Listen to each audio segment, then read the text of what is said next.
The explorer spoke convincingly to the inner circle.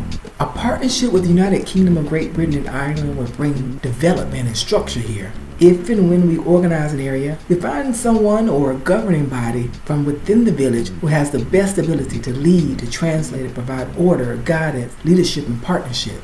The inner circle heard exactly what they wanted to hear from the explorer: power, control, and authority.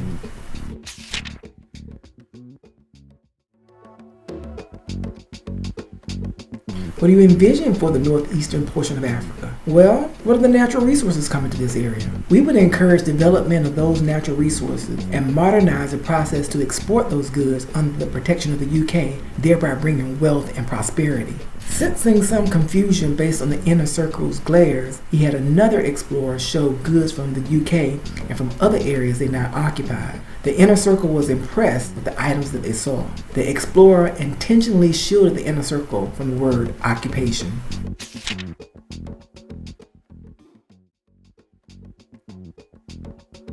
What timeline do you suggest? Naomi is away 3 times a year. Perhaps when she's away? Well, I think that's perfect. We can establish structure in her absence, and when she returns, she can see how well it runs without her. She can then choose to stay or to go. She returns from the southeast, where she's visiting Oni in just 1 week. She will visit Halima in the southwest of Africa 3 months later. We will return in 3.5 months to meet with you and her family. When you see her, provide only the partnership details.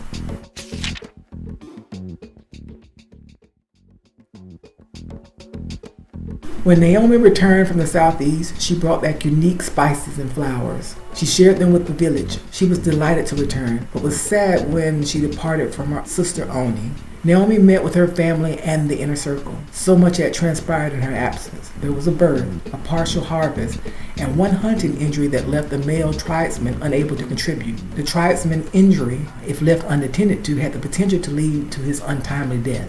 Naomi went to visit the injured person first, then to the proud new family, and finally she addressed the tribe. With all her mayoral duties complete, she wanted to hear from her eyes and ears from the family and her inner circle. The inner circle spoke of a visitation from a group of bright-eyed, fair-skinned men who came with partnership opportunities and spices. Without much discussion, Naomi rejected what she felt the foreigners were about.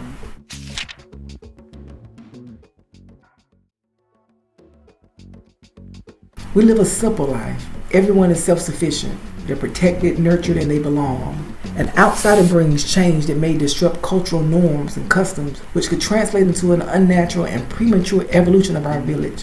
We can expect to evolve with time, but we should only change and internalize and envision our own way for our people.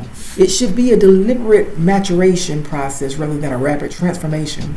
We must be prompted from within so that we wholly own the change rather than being forced to adopt someone else's vision that is forced upon us. Whether you are aware or not, in the Northeast, we are blessed beyond measure in natural resources compared to my sister Abina in the Northwest. They have different challenges there. I bet the brilliantly bright eyes of our foreign visitors are filled with green.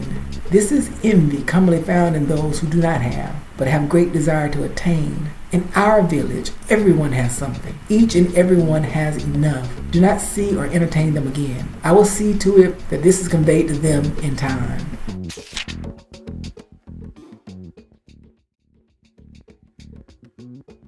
Naomi's family and her inner circle looked at her and acknowledged her response. The inner circle was not satisfied by her viewpoint. They could only see positive outcomes from partnering with the bright-eyed Europeans for themselves. They saw opportunities for the Europeans and also for Northeast Africans. Naomi waited weeks for the Europeans to return, but they did not. The time arrived for her to meet her sister Halima in the southwest, so she bid farewell to the village and traveled south.